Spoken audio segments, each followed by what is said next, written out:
What's up, guys, and welcome to my YouTube channel.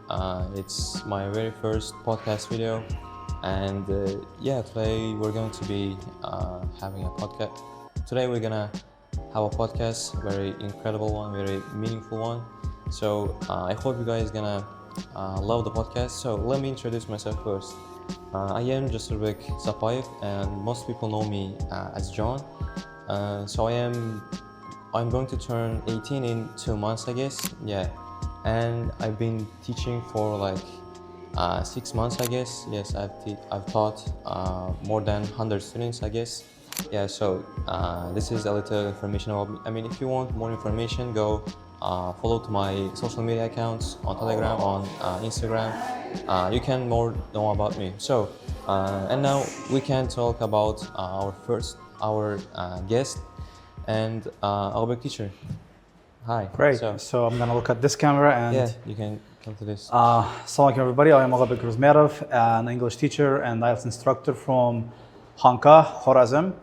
And I'm very happy to be, featuring on this podcast today. And I'm very honored to be the first ever guest. Yes. I think people already know pretty much about who I am, like most of your followers. But for people who don't know, I've been teaching English since 2008, so it's been well over 7 years. And I started teaching IELTS in 2021, and founded this place called American Academy, this learning center, in 2023. It's been 2 years, and we moved to a new location, a bigger one, last year. So that's pretty much it, I guess. I got a personal score of 8.5 in IELTS, my second attempt, and yeah.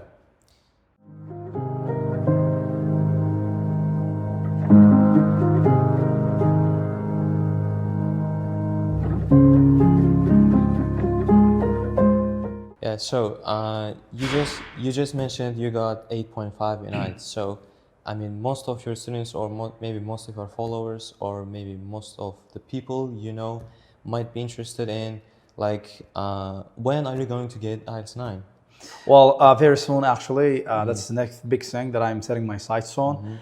And hopefully, by the end of this year, I'll have that score. And I'm trying to be consistent with my writing skills. To be honest, this is the only skill that I worry about before I take a test. And that was the case before I took the other one, the last one, when I got 8.5. So yeah, very soon I'm planning to take the test and get band 9 and be done with it, like whatsoever. Yeah, I see. So if you are seeing it, like a lot of students, a lot of candidates are getting IELTS 9 these days. Especially very recent one was like a 16-year-old, I guess, a girl who got IELTS 9. So what I want to say is, after all of these candidates getting IELTS 9s, increase in IELTS 9ers, did actually the value of IELTS 9 drop or decrease after a lot of people getting it, or is it still a valuable score?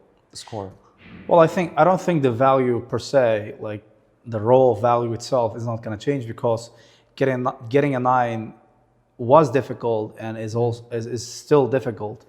And yeah, but in terms of abundancy, we have more 9ers today. We had none 2 years ago. We had no 9ers, and today we have more 9ers. It obviously affects the way people see 9.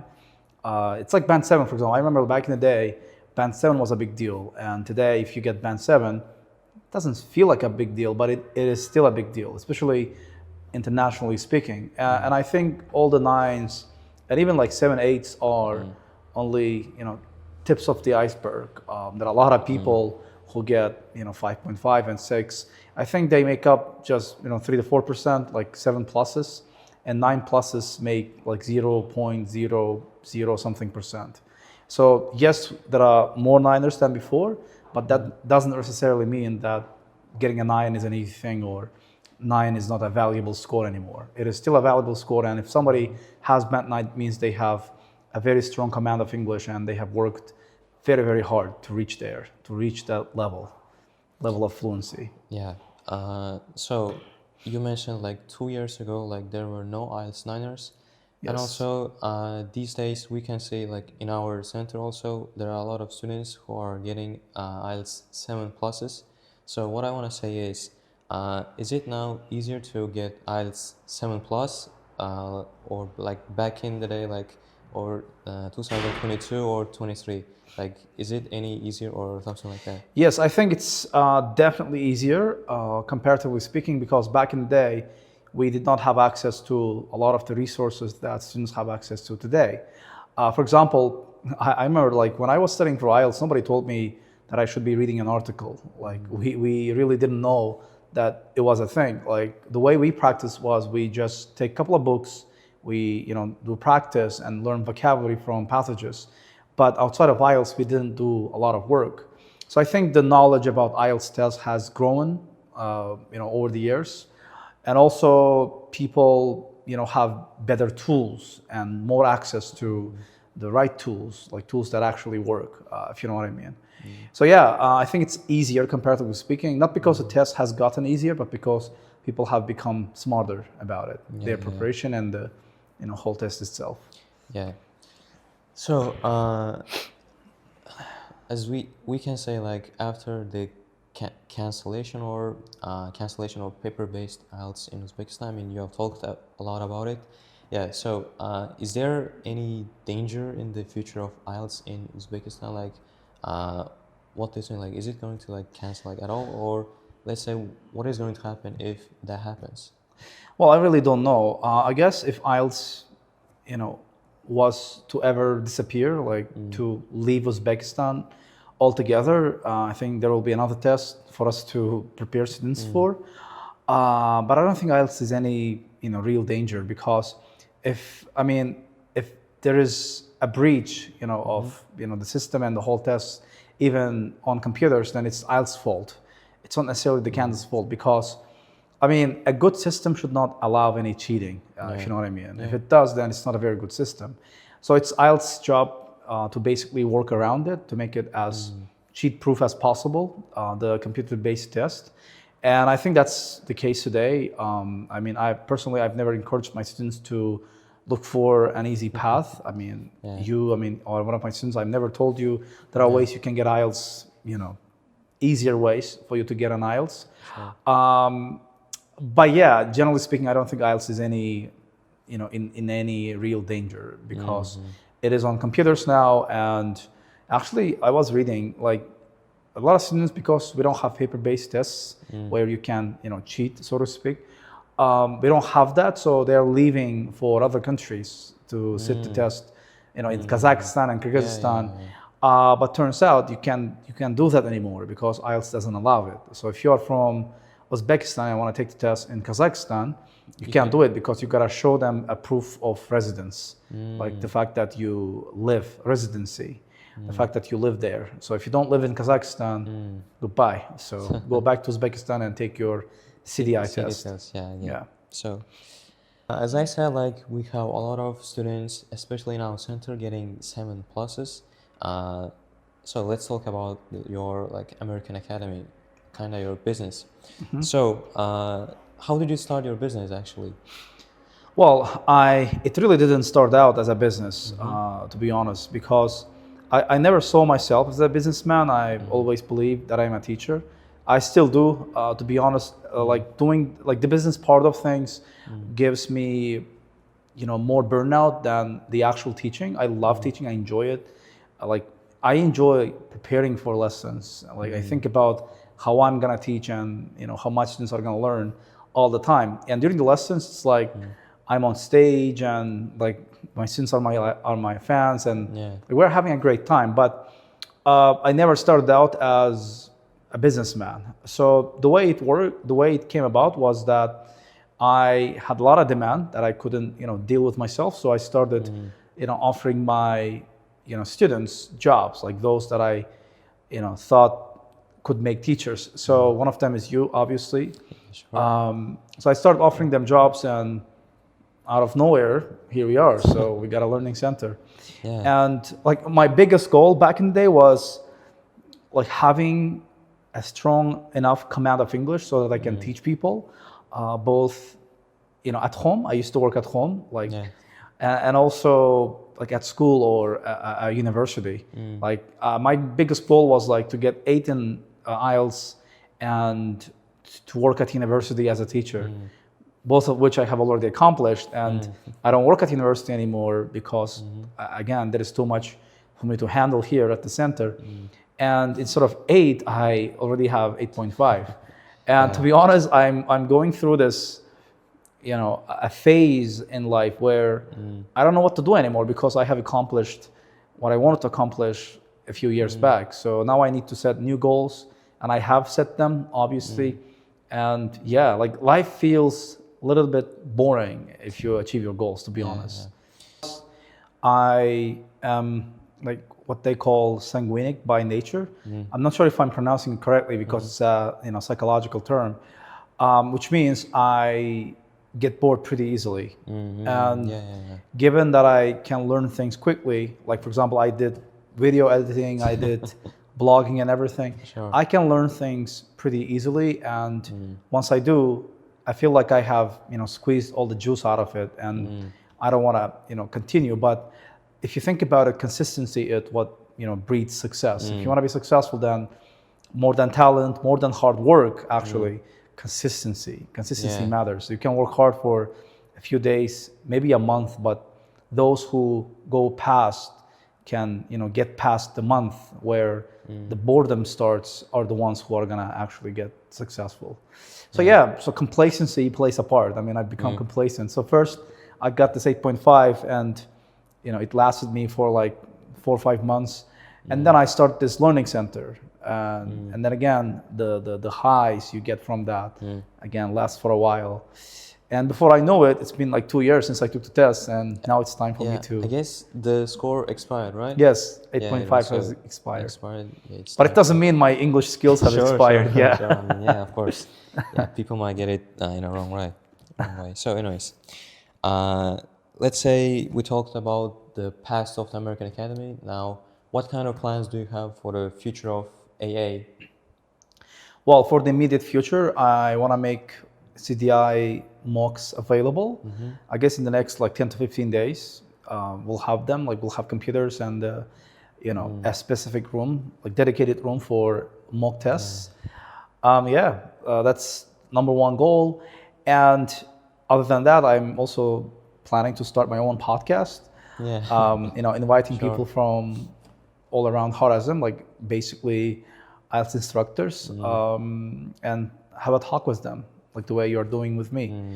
So yeah, these are the two goals, I guess. And I don't think there's much to change, honestly. And when I make plans, I don't make plans for the distant future, like what am I gonna do in the next 5 years, 10 years, because future is unpredictable. So my goal is like, if I wanna, for example, reach X level of success, I go back from that. So somebody who wants to be X level successful.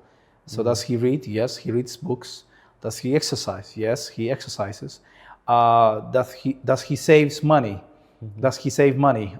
Yes, he does. So I get all the basics right. So in the future, when things happen, I'm ready for it. So that's kind of mental. I want to be anti-fragile, so to speak. I don't want to predict the future because nobody can. Yeah, sure. And if somebody says they can, don't believe them. They're fooling you. Yeah, sure.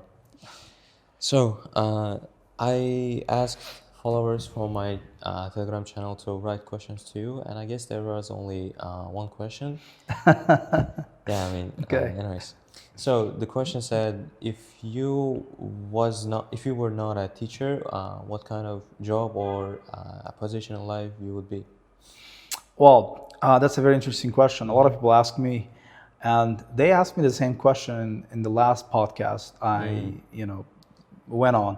So I guess, I don't know, I would be somebody who works I want to be close to people, if you know what I mean.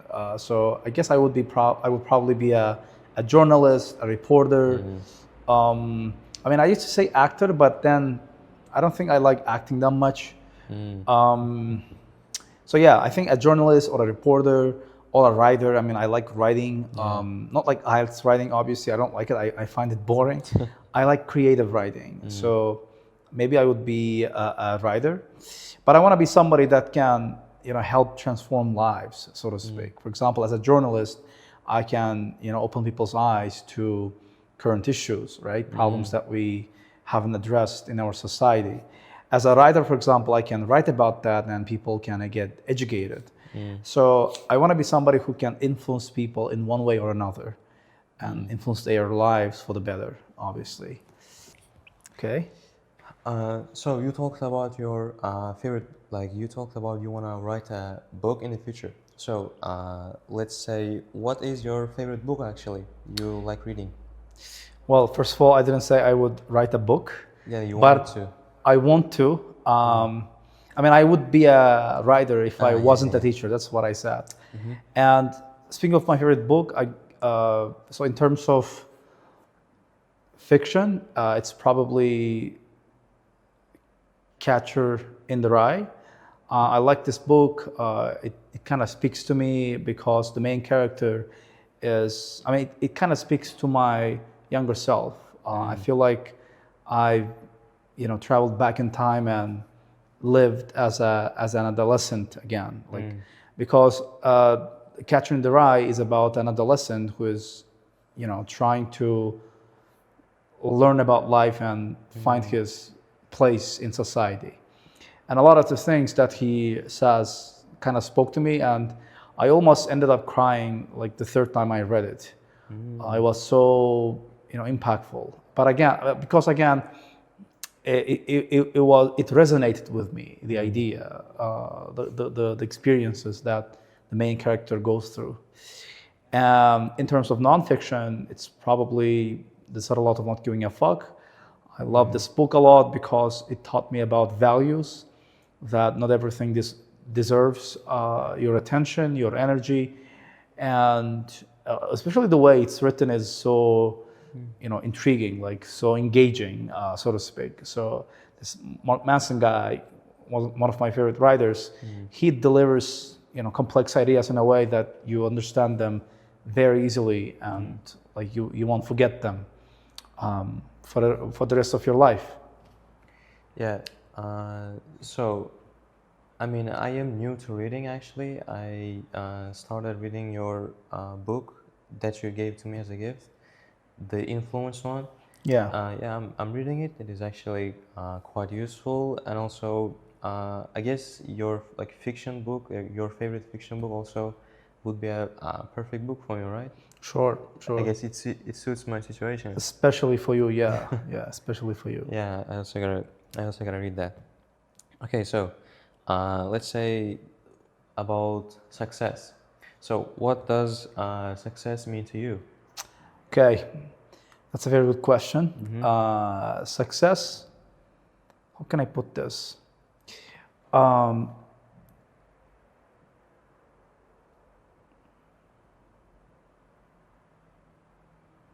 so you know what, like, I don't know if everybody has this, but I have this, two personalities, right? Not personalities, maybe like I have me, like who I am in reality, and my ideal.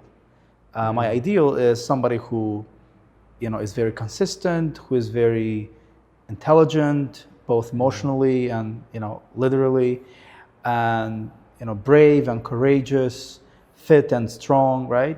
So success for me is to be as close to that ideal as I can be, right? Because my ideal, like that guy that I want to be, is somebody who is a great teacher, is a great you know son and brother and friend and a person in general. So my goal, like my success, the definition of success for me is to be as close to that guy as possible, because I know I'm not gonna reach that ideal ever. So yeah, that's what success is. Okay, so let's say what actually motivates you to be as close to as this ideal guy of yourself? Well, the fact that I can, like I believe I can reach that ideal, but once you reach it, you have a different ideal already. So what motivates me is the fact that I can be that guy if I stay consistent. Like for example, if I don't stop exercising, I can be as fit as my ideal. Or if I, keep reading books and working on myself, even though I've, reached a certain level of success, if I don't stop my reading habits, then I can, be that ideal. I can reach that ideal level. And if I, continue to work on myself, like my emotional management and my skills and everything, then I can become again the best, son and brother who can, stand up for husband as well. Now that I'm married, so the fact that I can be that ideal guy is what motivates me to work, so to speak. Okay, so let's say, when was the last time like you felt like an ideal guy? Well, it's very hard to say, to be honest. But last time I felt a sense of accomplishment was when I got my driver's license. It was my very first time. Like people usually fail and then take the test a couple of times before they finally get it, right? So I I got it in my first attempt. I know it's not something that I should be bragging about when like 18-year-old kids are driving cars with their licenses. Sure. But generally speaking, I was very happy that I could, focus on it, apart from all of the work and, the stresses that I have to deal with on a daily basis, and could finally get that, license eventually. So I'm very happy. So that was the last time I felt a sense of accomplishment. Other times, I mean, like reading books and listening to podcasts and exercising, they don't feel as much as an accomplishment because, yes, I mean, you feel like you have accomplished something in the moment, but they're not long lasting. On the other hand, this driver's license, it's something that, lasts for a longer. while because today, for example, I drove the car here, myself. So Yeah, sure. So, let's say if you had like unlimited time and resources, what kind of activity or things you would be doing? well, I don't know. I guess I would be reading, but I don't think I would be reading as much as I'm watching shows and movies. I guess I would be watching binge watching a lot of shows and movies, and I would be, spending time with my friends, I guess, considering they also have unlimited time and resources. I would also play video games. I love this. But yeah, I mean, I would also, read books. But I guess if you have unlimited time and, energy and resources, I guess that like the concept of time itself is going to lose its meaning because like, why bother? Like if I have unlimited time, why do I have to sit down and read a book? I can do it later. Why don't I, just play video games? So I guess it's actually bad. It's actually harmful for you to have unlimited time and resources. Yeah, sure. Yeah, like I once heard that people want to be immortal, like a saying or something. I guess it's a quote from a movie.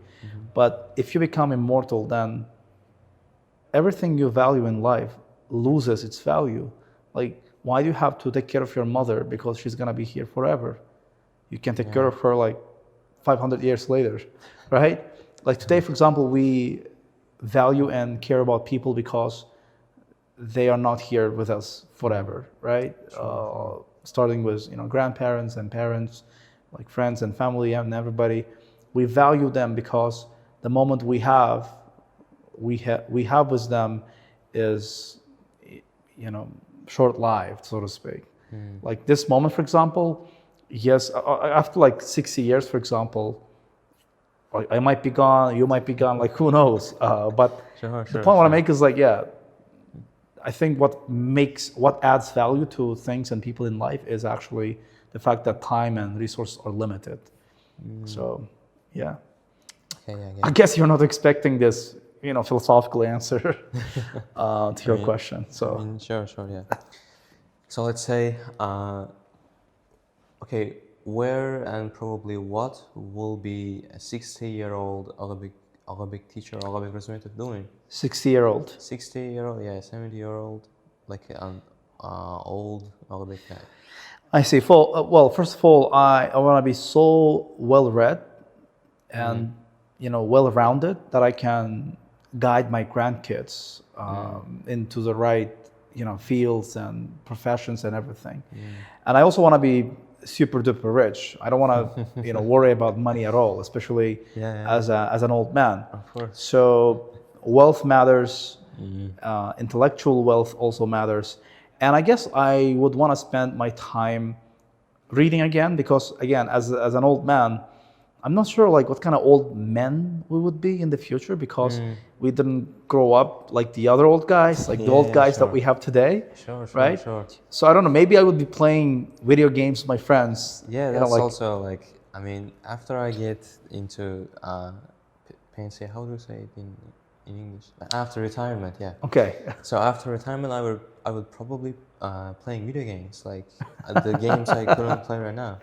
For example, Minecraft, GTA, or CS2, any of that. Yeah, probably 60, 70-year-old John will be like on some random servers of Minecraft. So I don't want to be this. How can I put this? Old, boring, like banal grandpa, so to speak. Cool grandpa. Yeah, I want to be a cool grandpa, like one that can do push-ups and pull-ups, even in his old age, and has again well-read and well-traveled and well-spoken, well-rounded, everything. So. Okay, yeah. So let's forget the future for right now, and let's talk about the mistakes mistakes you learned for the past years. Like in the past years, did you make like any mistakes that really gave you a lesson? Like in personal life or professional life? Let's say both of them, like if you're comfortable with. Okay. Professionally, like one of the things that I learned as I became more and more experienced is the fact that you should never be sure. You should never say that I know things. Like, starting out, when I was a new teacher, I used to, like, when I believed something, I used to believe it like 100%. Like my beliefs were very rigid. Like if I explain a concept to my students, I used to be very sure about it. But today, I always leave room for errors, like marginal errors, because there's a chance that you might be wrong.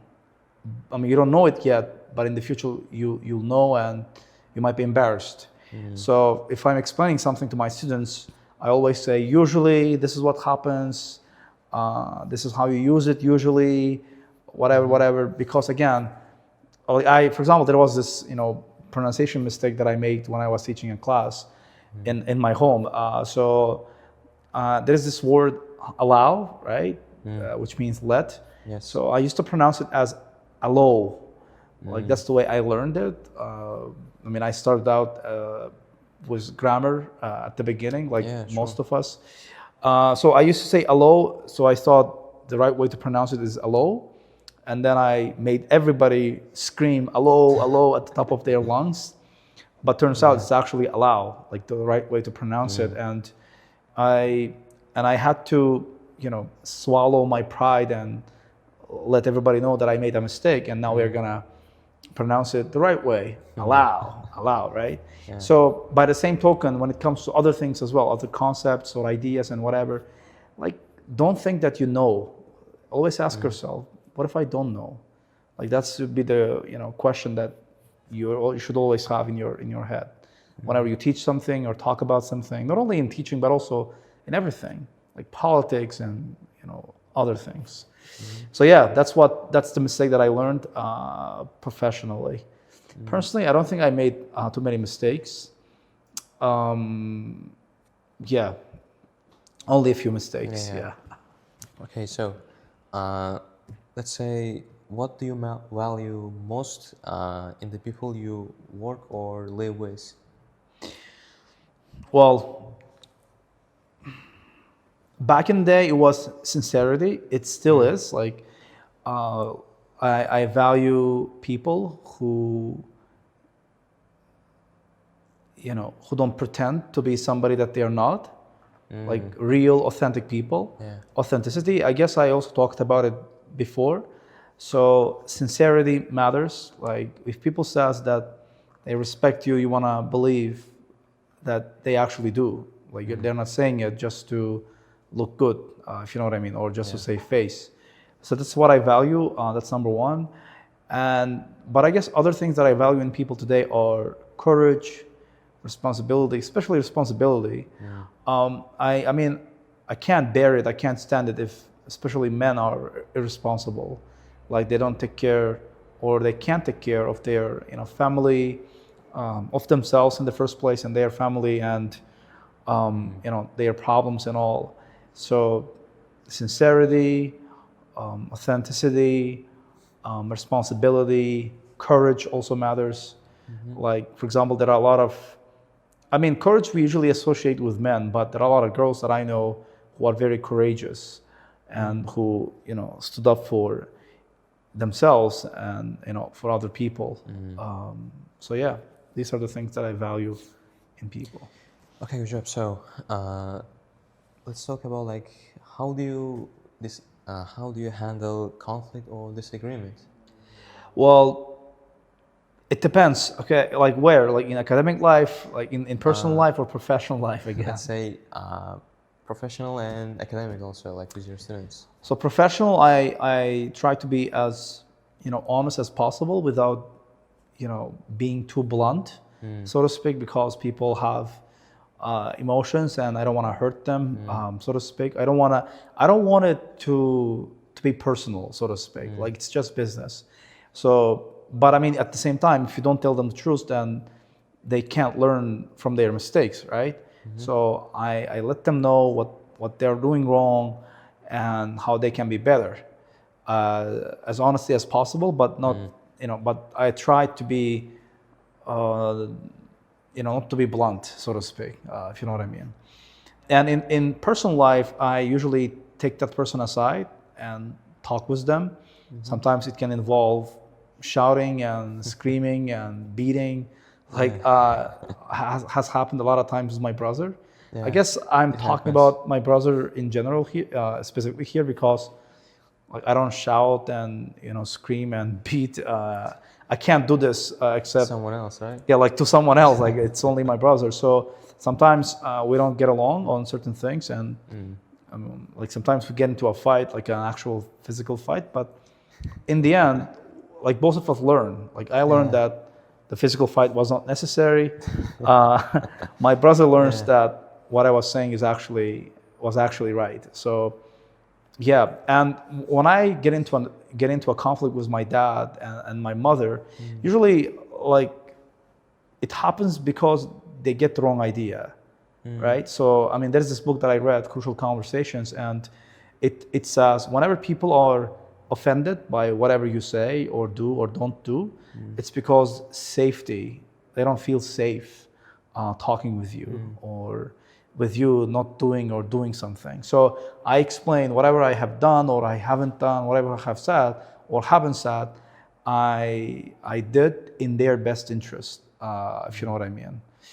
So yeah, that's how I handle. So I start out by saying, "This is not what I meant. I know you felt this way because I did this and because of that, but I actually meant it this way Mm. and because of that." And then usually things just straighten out. Yeah, I see. So, let's say for teenagers, I mean, you've been teenager, so what kind of like advice or instructions you would give for teenagers that are like, let's say, struggling with getting along with their parents? Also, yeah, I guess one girl, I guess, asked me like she wants to study in like abroad, but their parents are too strict and they don't want to allow her to study there. Like she was asking like how what would you do? Yeah, let's say what kind of like recommendations you would give to these sort of like teenagers.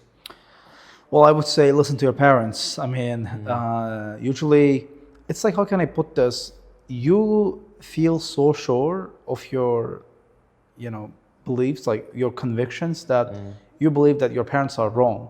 Like, for Mm. example, in the case of this girl who wants to study abroad, Mm. I mean, I don't know, like why abroad? If it's Mm. education, then like you can get it from. I mean, you can get any book from any university, right? Mm. Uh, So I mean, I don't think it's about studying per se. It's about travel, Yeah. right? If it's travel that they want, like, trust me, after like a month or so, It's you want to gonna come get, back home. yeah, it gets Yeah, boring. it's You gonna wanna get go. boring. Yeah, unless you are having fun.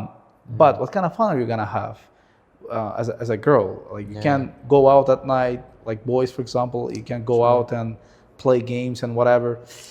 So, I mean, I don't want to sound misogynistic or okay, like a sexist, but the point I want to make is like it's it's safer for girls to study here in their parents' hands in the comfort of their homes rather than go abroad unless there is somebody there like their cousin or their brother or somebody who can keep an eye on them, if you know what I mean. Of course girls can take care of themselves, I'm not saying that, whatever, Yeah. but there is still a chance, especially like girls like compare life here in Uzbekistan, especially in Khorazm, with life in other countries in the West. Like, I don't know if you have seen this, but there was this girl who got stabbed on the train in America. Like life seems great, life seems rosy in those places, but it is also dangerous and full of struggles and whatever. And generally speaking, for teenagers, um, so how can I put this? I mean, it's like it's contextual, so I can't give like an advice that works for everybody and every situation. So I just like Your personal opinion. Like, yeah, like be smart about it. Like whatever your parents say. For example, if your parents are saying, well, don't read a book and go out and work, like find a balance. You can work and read a book, right? So that's what we did. For example, I mean, back in the day when I was a teenager, I used to work as a brickmaker, which I have told you a few times, yeah, many times maybe. more than this. Yeah, and I also read books. I also got prepared for my university exams and all that. So find a balance so that your parents feel happy and you feel happy. But I don't think we have parents that force their children, to work, right? Even myself, for example, I mean, my parents didn't force me. I just wanted freedom because freedom is the most Yeah. addictive of all drugs, right? Yeah, sure. So yeah, I want to have the freedom to spend money the way I want because if it's your dad, spending money for you, then he gets to decide what you buy and what you can do, what you cannot do with your money, with the money. But if you are yourself making the money, then you are basically free. Yeah, sure. So let's say, did you like help any person or a teenager like in their life? Let's say like they really got successful. What do you mean successful? I mean, let's say you teach, of course, and the English like you really helped them to change their life. Oh yeah, it's happened. It's happened a lot of times. One of them is you, for example. I mean, sure, yeah. Like, I mean, think about it, John. Like, without English, you wouldn't have access to all the information, all the tools, all the knowledge that you have today, right? Sure. I mean, all these, like, Ibrat camp, whatever camp, like all those camps, they're nothing, compared to the fact that you speak English and you can watch English videos. Like, English has extended the range of your ears and eyes, if you know what I mean. That's already a big success because a lot of people can't speak English and a lot of people don't have access to, all these materials that you have, right? Yeah, And yeah, of course, there are a lot of people, for example, who have entered universities, Banu, Gulshan and all of them, for example. Ghalib, for example, is going to America. I mean, to be honest, I don't track them, like what they are doing because there's simply too many of them, right? Like, for example, Maqsood Beg has opened his own learning center. So he started out as my student and then worked by my side, helped me, like sometimes took care of my lessons, right? And eventually now, he's working. He's got his own LC, and like that's something that I want to be proud of, right? If you think about it. Yeah, sure. So yeah, I believe that has changed Maqsood Beg's life. Ask him. Of course. I mean, it did. Yeah, it did. Okay, are there still students like this, like Ghalib, Maqsood Beg, with those like Sure. ambitions? Sure. Like you come and go, like your kind. Like since I've always had ambitious students, those who want to study hard. In some classes, there are more students than others, but in every single class, there are students who are ambitious and hardworking and diligent. And yeah, I mean, I think without them, I wouldn't last this long because, I mean, for come sure, on, yeah. Teaching is already a stressful job. Of course, yes. So, let's say, what thing in students like makes you like smile? So, what thing that students make me smile? Yes, what things students do like makes you Getting high scores. Like, if they get high scores, it's not only about the score. Like, I mean, score is useful. Score is score puts a smile on my face in that it means I could help them. It means like the odds of them achieving their other goals, like more ambitious goals, are now even stronger, right? And like their parents are happy and proud, I'm happy and proud, they are happy and proud. So everybody's benefiting in terms of score. And of course, the center also, gets some credit for it because they studied here and got that score. But I guess other than that, I like it when students do work even though you haven't told them. Yeah, sure. Like for example, like I like it when a student is working. Like for example, I explained something. Like I explained how to do a reading log. They got it and they stuck with it, and they wrote like 250 reading logs. And now their reading is like 9 back to back, because that would be the case if you actually stuck to it, right? So that's what I like. So students who are driven, by inner motivations, so to speak. Yeah, I also have those kind of students. Like when I tell something to do, like when I teach them, for example, a new method, actually they do it without like telling them to do it. Yeah. Yes, there are those kind of students, but they are rare. Like Yeah, one or rare. two. Yeah. Yeah.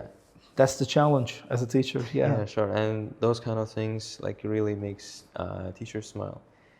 Yeah, I also feel sometimes like happy after seeing those students like results, ambitions, and goals in the future. Yeah, and you really wish them to be successful in life. After.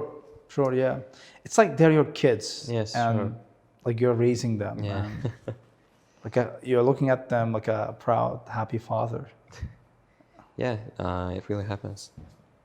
Okay, I guess this is enough for our first ever. I feel like we've had a long conversation. Yeah. I mean, yes, of course. Joe Rogan long. I mean, yeah. Okay. So, I guess it was a chill podcast, right?